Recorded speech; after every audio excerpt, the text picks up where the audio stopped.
so we'll call this meeting to order. The City of Greensburg Board of Aviation Commissioners would meet on the fourth Monday of every month here at City Hall. Take a roll call from our Secretary Judy. Bill Erstis, Present. Horace Reese, Here. John Whipple, Here. Jim Pruitt, absent. John Buell. Here. Jim Pruitt did call me about 10 minutes ago and said he was doing his work. He got out late from court. He expects to be here about 15 after, so we'll proceed on. We have in front of you our agenda for tonight's meeting. If you'll take a look at the agenda, anybody has anything, any changes they'd like to make in this agenda? I want to have hangar doors discussion. Okay, that would be new business. Probably Where would you like to put that? make the first one. Okay. Bill's proposing we add discussion about new hangar doors. We can put that first item under new business.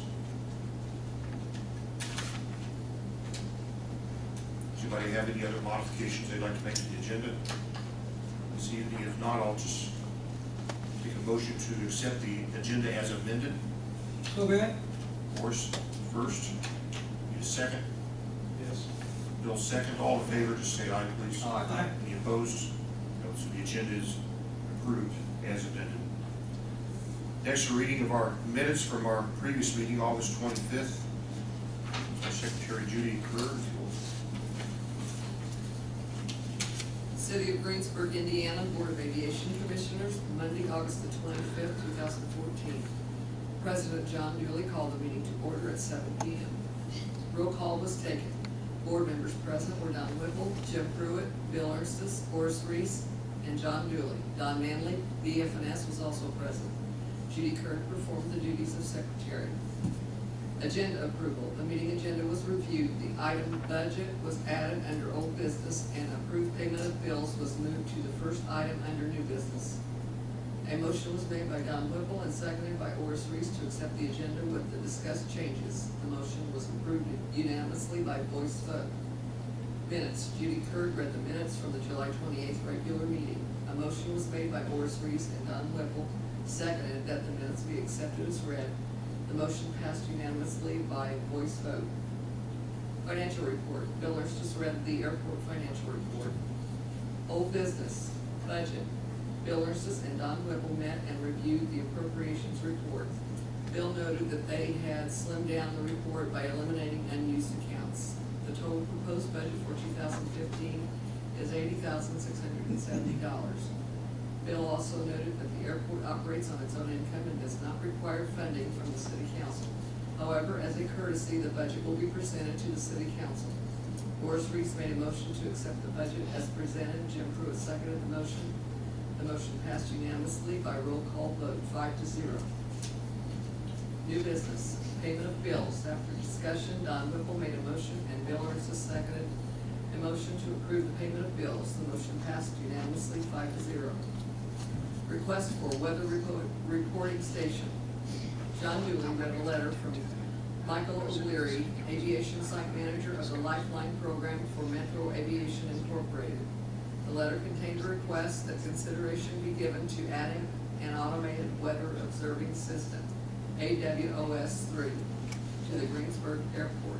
He noted that the closest weather reporting system is located at the Columbus Municipal Airport. He added that the installation of this system would greatly improve the aviation safety operations in our area. Don Manley noted that the cost for the AWOS 3 system would be approximately $200,000 and that it is an AIP eligible item. The board will investigate the matter further to obtain actual costs and how to pay for it. Horace Reese suggested that this item be put on the next agenda and remain there until a vote is taken. Don Manley of BF&S spoke to the board and reminded them that the next Aviation Association of Indiana meeting will be held on October 14th, 15th, and 16th at the Belterra Resort in Beebe, Indiana. He suggested that members attend the board member training for new and experienced board members on Wednesday. The session will give attendees a better understanding of how the airport interacts with the FAA and NDOT. It would also be an opportunity to talk with their peers and attend the panel discussions. Don also noted that there will be a discussion led by Ruth Ann Ingram, on her recently released book, Cat, Cornish, Indiana Pilot, Navigating the Century of Flight, which tells the story of her father, who ran the first department of aviation in Indiana. At age 97, he broke the Guinness World Record as the oldest actively flying pilot. Comments from the board. Bill noted that his wife paid a compliment to the Greensburg Airport on a recent trip to Bridgeport, Connecticut Airport. Greensburg Airport grounds are in much better condition, neatly mowed, and present a much better overall appearance than the Bridgeport, Connecticut Airport. Meeting adjournment and next meeting date. There being no further business before the board, Order Speaks made a motion and Jim Pruitt seconded that the meeting be adjourned. The motion passed unanimously by voice vote, and President John Dooley adjourned the meeting at 7:38 p.m. The next meeting is scheduled for Monday, September the 22nd, 2014, at 7 p.m. at City Hall in Greensburg, Indiana. Okay, thank you, Judy. Here we have our minutes. Does anybody have any discussion about the minutes? If not, I'll entertain a motion to accept those. Move we accept the minutes as read.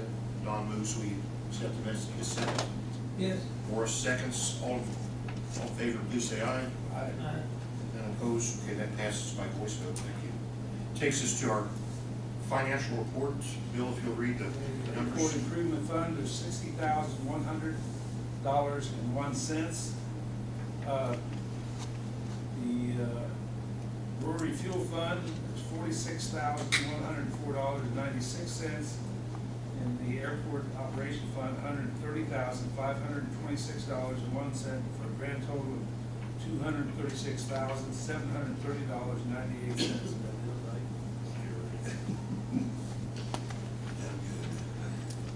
You also notice on here the Aviation Brewery Food, brewery fuel, we had our second biggest month following our first biggest month there of fuel sales here in August. Okay, thank you, Bill. That takes us to old business, and that's, we brought up for the first time last month the AWOS, the radar weather reporting system. And of course, for those that don't know, it's a continuous loop that's played. You can either access it by telephone or from the air on a frequency where the continuous loop, of course, identifies the place and time of the airport, the wind speed and direction, clouds, cloud situation, temperature, dew points, altimeter, density, altitude. It's just a continuous loop. It assists pilots in that are approaching the airport as far as the weather conditions that they need like that. We did have a request from someone for us to consider that, and we'll certainly discuss this further. Bill's looked into this a lot, so he'll go over this with us. It may very well be that we decide, although it's always a good idea, it may very well be a good idea to defer that until the new runway's put in. We may decide that. I know there's a cost involved not only putting it in, but also relocating it to the new runway. So, but Bill has looked into a lot of things. Bill, would you tell us what you think? One of the things I just learned from Mr. Manley, we're not eligible for government payments on AWOS 3. It would be for AWOS 2 or AWOS AV, unless we change our name to Greensburg International. And I don't think we're going to do that. And speaking with different pilots, Todd Reed and a couple of instrument pilots, their feelings are that AWOS would be good if we had an approach that would bring us down to about 200 foot off the surface of the runway. And presently, our approach is down to 800 feet, 700 feet, depending on what the situation is, and there would be no real benefit to having an AWOS to gain. Now, it might benefit Lifeline. I really don't know without talking to see what they can do more with AWOS. It might improve it for a couple hundred feet, but not a whole lot. In my opinion, would be we wait till after we get the new runway, see what kind of better approaches we can get, and go from there at that time. Mr. Manley, you have any suggestions on that, or do you concur or disconcur? You didn't mention anything about the cost. Well, I didn't. I think the fact that where we stand with the runway that we have compared to the new runway and the approaches, I think cost defer it to a later date afterwards. That's my opinion. Yeah.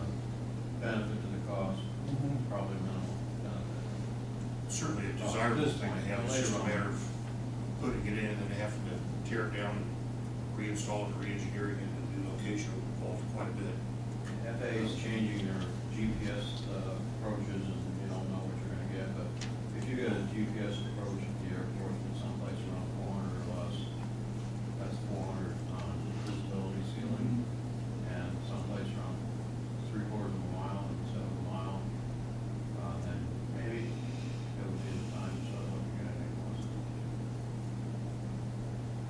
Bill or John, can you explain why if we were to install this now, we would have to tear it down and move it? Yeah, it would have to be moved.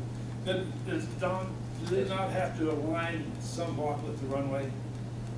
There is a certain limitation of the location of it based on the primary approach.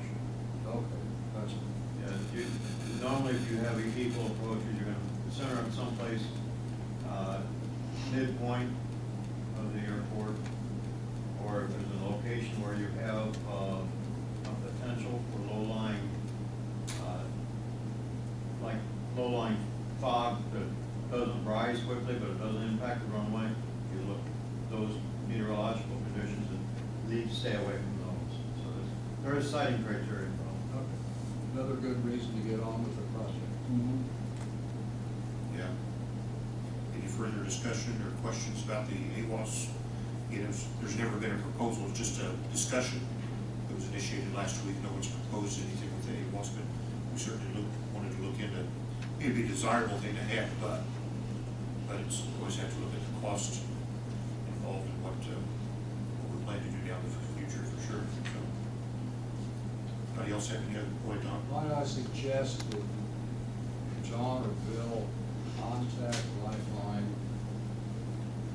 and see if they're agreeable with what we're saying here. If this is something that really is something they need, then we ought to consider maybe hospital or somebody helping us here. I approached the hospital. Well, I agree, you're not Yeah, gonna they get, said no. unless, Mhm. God forbid, Lifeline says, we're not coming to Greensburg anymore. Yeah, that's true. Then that changes the whole ballgame. I doubt seriously that's. Well, they're always good to go in good weather like this, it's just Yes. a matter of those marginal situations, so. I think we I'll run it by this fellow, notice the letters, just let him know what we're Yeah. thinking. And I've got the letter, I could actually call him on the phone and write him a letter as far as what we're thinking on. Just let him know See what where he we're is. thinking and why, you know. Yeah. Yeah. Okay. Okay. There's no further discussion with AWOS, we'll move on to the new business. We've added, Bill here for hangar replacements, or hangar door replacements. Sometime back, we talked about the 6 doors, of the old type doors on the hangars. And I was out there Sunday and I was going around and I was looking. There's a couple of them. I'd like to see us start out maybe once a year replacing a door. But the one on hangar E, there's one door on the south side that is susceptible to direct winds coming in from the south. And if you remember when Hurricane Ike went through, it took out a couple doors, and when it takes the door out, it takes the roof off. I think we ought to maybe replace a hangar door a year as we go. And that, I'd like to see if we decide to do it, that would be first. And it'd be about $14,000 a door, but we can do it once a year, get them all caught up, because that was our failure when Hurricane Ike went through, and then the other tornado went through. There wasn't anything to stop that one. I thought I'd bring it up to the board and see what you all thought about it. If we want some sort of policy, or if somebody wanted to go look at it, and then next month, bring it back up and see what you think. I'd hate to see another Hurricane Ike come through and that one door give in. Oh, yeah. That door was saved because there were people out there that tied ropes to it to keep it from going out to the truck. That's the only one on that road that's really home tight. Yeah. But it's a direct hit from the south. Yeah, some of those doors are, of course, more susceptible to the, you know, the ones that are, where they're facing in with each other, not exposed to the, not as exposed to the outside, or we probably replace those last, I would Yes. imagine. The only other one that would be an outside door would be on hangar A, that's on the east side. I don't know that we've had any storms come from the east, but Mother Nature, that's what she wants. But I'd like to see us really think about starting a program to do that over the next 6 years, and get them replaced, and we have everything with good solid doors. We kind of more or less been doing that anyway, all we've replaced. We had to replace a bunch after the Yeah. insurance took care of that, and I'd prefer not to have insurance come in and do it again. Yeah, How many total doors do we have? 6. 6 to do. How many total doors do you have? Well, we're 10, 20, about 40. So it take 40 years to get them all replaced. No, no, 'cause we have all We only but got 6 6 that need replaced. replaced, the rest of them have all been replaced The already. rest of them have all been Yeah. replaced. So you're not proposing that we replace one every year, but only 1 year in the next 6 years? One each 6 years, one for each year in the next 6 years. And, you know, if you want to go out and look at it and make a list, say this is the way we need to do it, but I really think on the south hangar, leaves us most vulnerable for any damage. I'll suggest we table it for a month and give us a chance to go look. Okay. And, can we get a more firm quote on something like that? Yeah, we'd have to anyway. Yeah. I was going by the last door that was replaced, and I think it was right at 14,000. I'd have to go back and look at it. And of course, all new construction is spent with the good doors, you know, the Bifold. hanger edge, the door and the little bead. Swiss or something. Well, if we find a time when things are tough, we might be able to get it done cheaper. That's true too.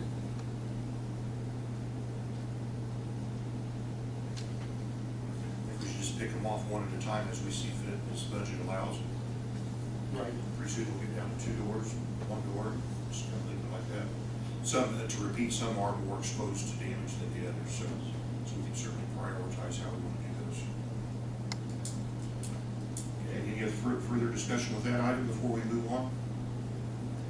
If not, we'll go with Don Manley of our engineering firm, Butler, Fairman, and Seaford.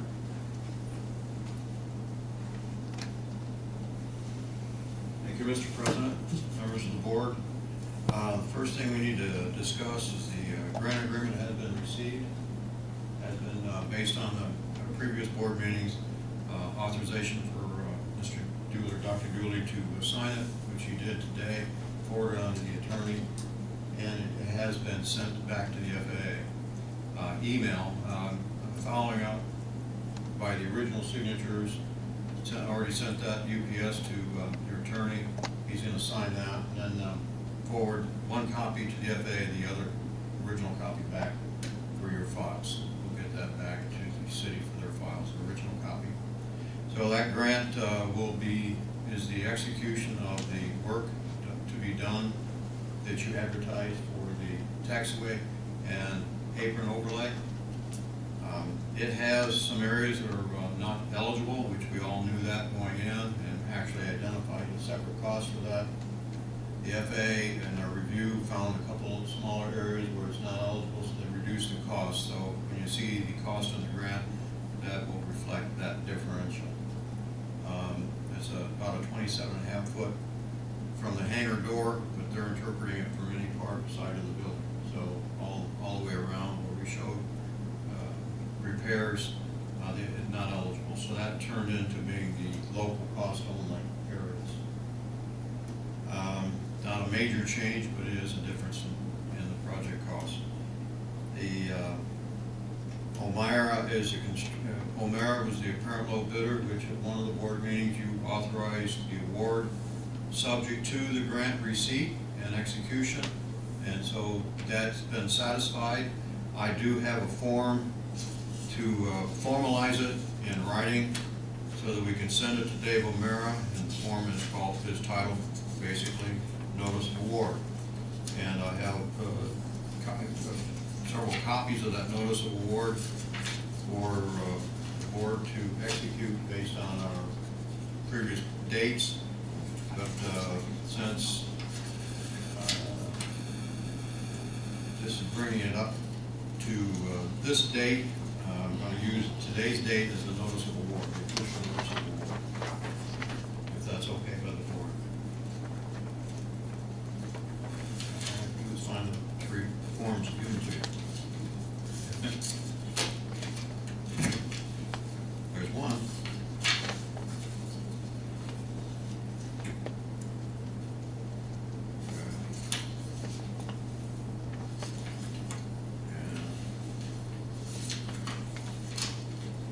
I guess we just used one.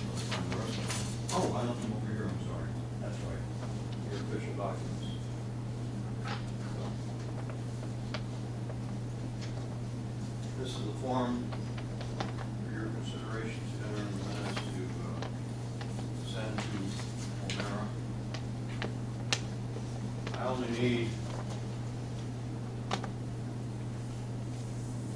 two copies, one for your file and one for the contractor's file.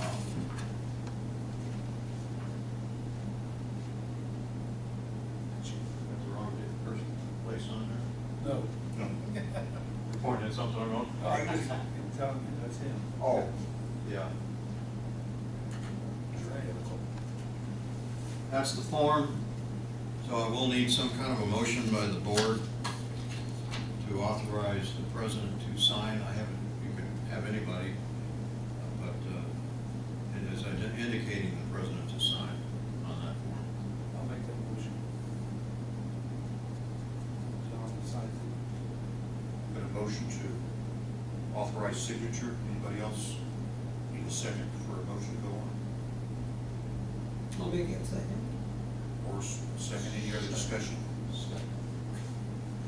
Okay.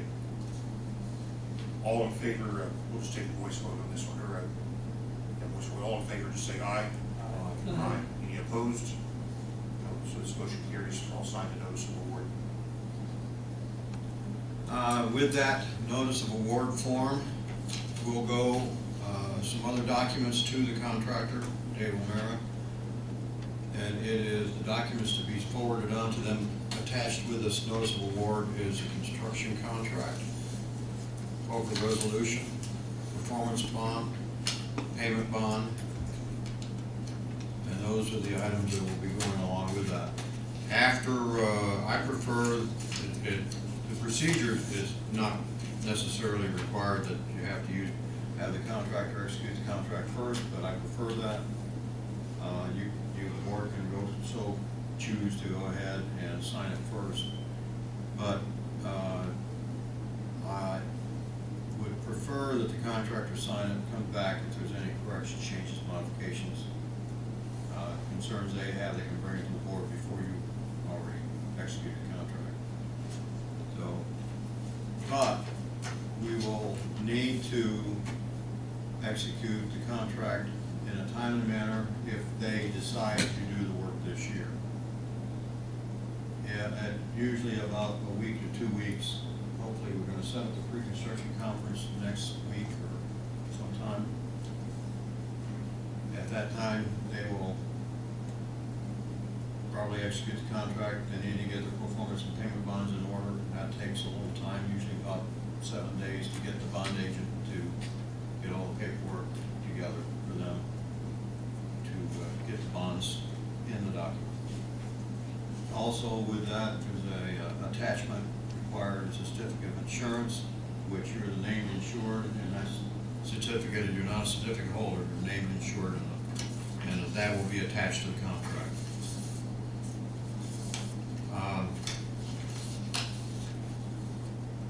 So maybe the best thing to do, best order, if the board agrees, is to have a authorization to sign the contract outside the board for the amount that is listed in the notice of award. The notice of award has the amount, I believe, in there. Yes. That's written in there, and the amount is also incorporated in the construction contract. And let me see if it's the same as what I have in there, $74,682.55. That's correct. Well, Don, how late is too late to do this kind of work, in your opinion? It really depends on the contractor's opinion on how everything's going. They may point some stuff out that they have some concern with, and what I don't want to do is go in there with somebody that has concern. I want to be a partner to the process instead of telling them to go ahead and do it if they have a concern. The concern normally is that the asphalt has cooled down, starting to cool down, and the moisture does not dissipate up from underneath the asphalt as quickly as it does during the summertime. So you might be some softer areas now than you wouldn't have had if it were during the hot part of the summer. So I'm concerned. My thinking that he may not want to start. He may want to start, and we will talk about that at that time. And I'm not really really concerned about it, but if he starts, we'll talk about the moisture conditions, we'll talk about roof rolling and making sure he doesn't tear up the pavement that is existing right now. I know we had a concern because of the issues you had on the runway project, so we don't want to go through that again. I'd be concerned if they're doing anything over any freeze in the ground. Freezing ground? If they would do anything, whatever it is, or when there's some freeze in the ground. You ever seen a good project yet? You did something like this over the ground has some freeze in it. Concur. Don't they normally have to stop long before that though, because they can't keep the heat in the asphalt? There is a certain minimum ambient temperature and rising. On surface, the ambient temperature and rising is 40 to 45 degrees. The ambient temperature is not necessarily the asphalt temperature, the surface area above the asphalt. And rising, it has to be rising when they're doing the paving. And we were getting into those 40-degree temperatures. Well, is there any real advantage of us getting it done this fall? I did talk a little bit to Dr. Dooley prior to the meeting about that, and it appears there's really no real advantage that I can think of unless you can come up with some ideas that we need to have it done. Just asking to do it this spring? Yeah. I think it'd be better, behoove us to be a little bit patient and see it done potentially next year. That is a decision that we have to come together on between the contractor and us, because the contractor may say, I'd like to go, I understand your concerns, but we will guarantee the pavement will work its way. It is because he did this job with this year's prices. So, and we can't, and I can express this with the federal grant program, you can't give him new pricing for remobilize next year. That's Yes, I unknown understand in the that. grant program. I know it's done on other projects, but it's not something that's eligible for here. And we have that other side of the story that we need to talk about. Now, he's got a bond, and he can choose not to sign the contract, so then we call him the bond. I doubt that's gonna happen, but we'll wanna work on it, try to get the issues resolved. So,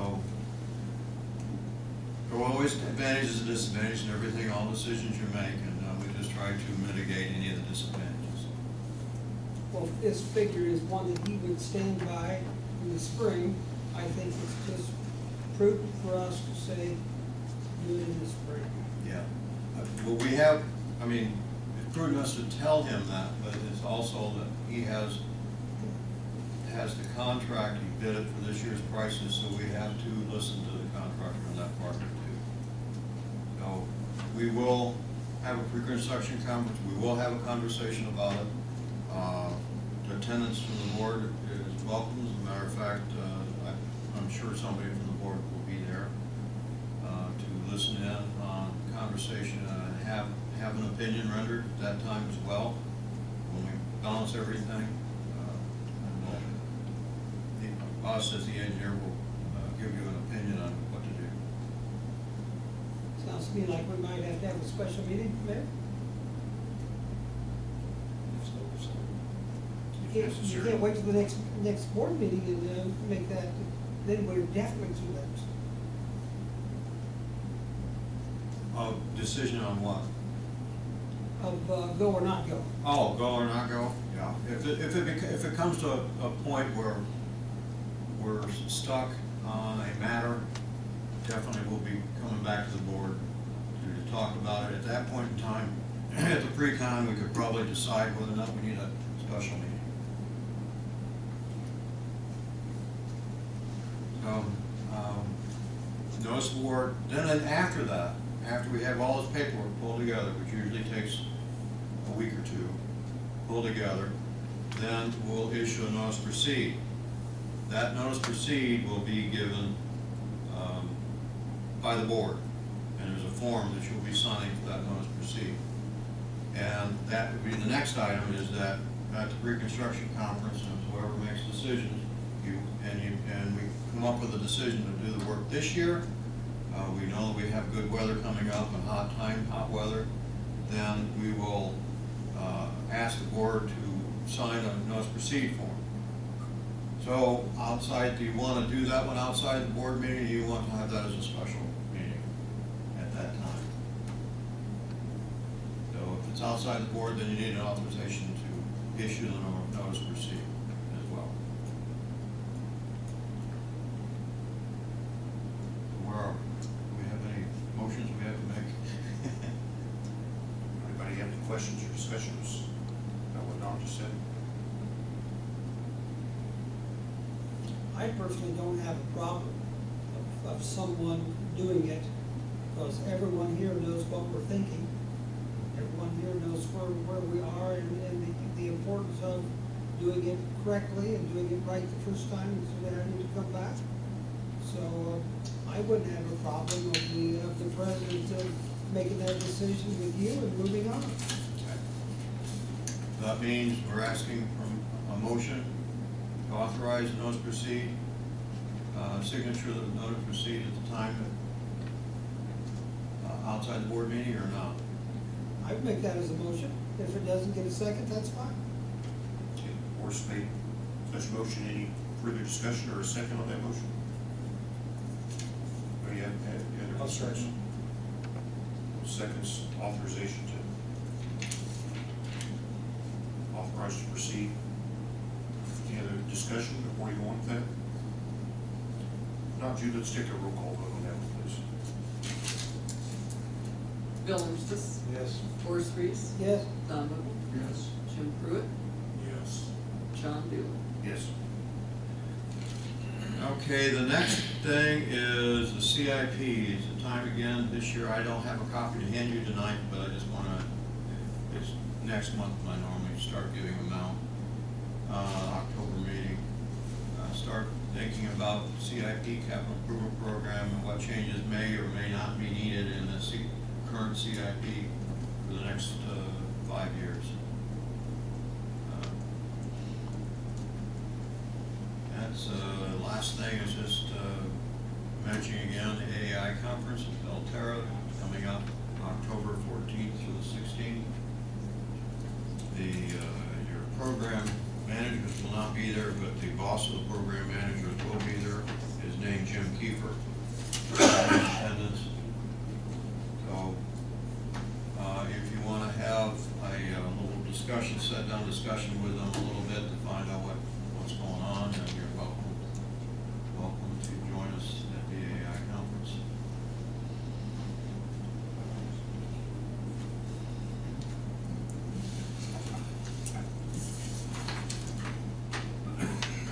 Anything else for Donald?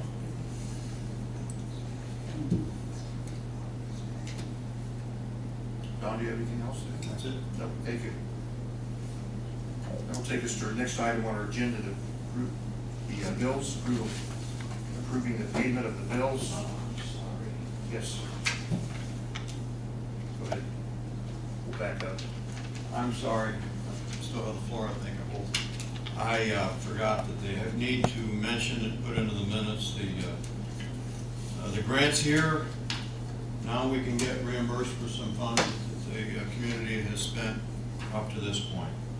And the funds for the first request for reimbursement is $27,353. This amount is for your legal fees, for the reimbursement of legal fees and charges under the old land purchase of the airport. Back in 2007. So it's catch up, some costs we found in our reviews and audits that we wanted to get reimbursed. And so $27,353 is the amount. That brings the grant to 24% financially complete. The rest of it's going to be the paving work for this grant. And that's it. Okay, thank you. Sorry. That doesn't take a motion.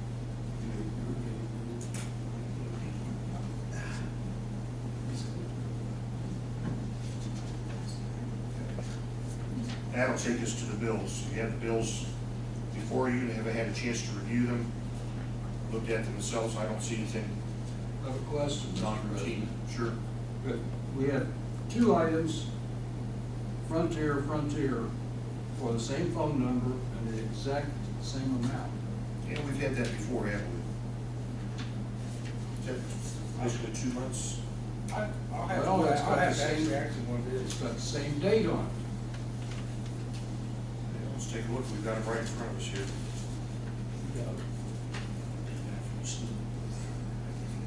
Yeah, I know.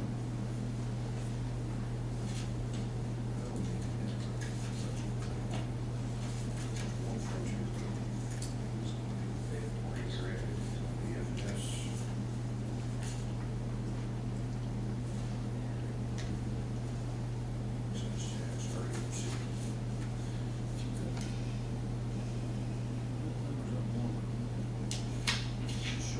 September and October. She's showing here on the bill that's for September and October. We've run into that before, haven't we? We've been doubled up on. Yeah.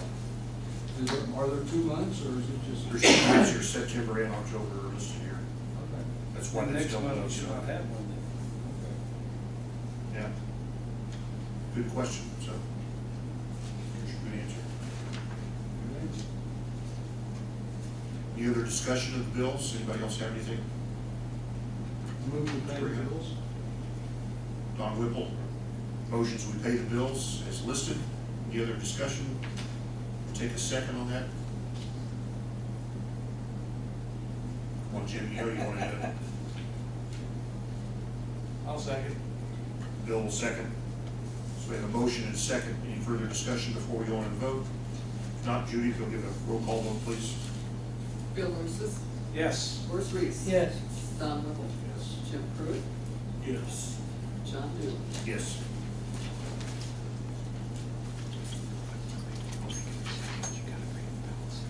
Then it comes down to comments from the board. Anybody from the board have any comments or issues they'd like to bring up? I'd like to mention something. We have an unusual customer at the airport. I don't know if anybody's been out there to notice. We have a helicopter in that it trims trees for the high-powered lines. They've got a saw that's, I don't know how long, it's got 10 rotary blades on there, 2 foot. And he goes along and trims along the power lines. But the interesting part about it, I guess last year down in Columbus, there was a fellow that was deer hunting and using the power line section for the deer to be in. He came along and the deer hunter jumped out of the tree. Which I thought was a good thing to do. If you ought to see this thing, it's scary. It really is. I'd rather crop test than do that. That sounds like a dangerous operation. Mean machine. But he's gonna be here for like 3 weeks and he's gonna get all his fuel from us. Any other comments or questions from board members? If there are none, I'll entertain a motion to adjourn this meeting. I move. Bill moves, I'll say it. Horace seconds. All in favor, please say aye. Aye. Okay, I've got the time at 7:39. We're adjourned.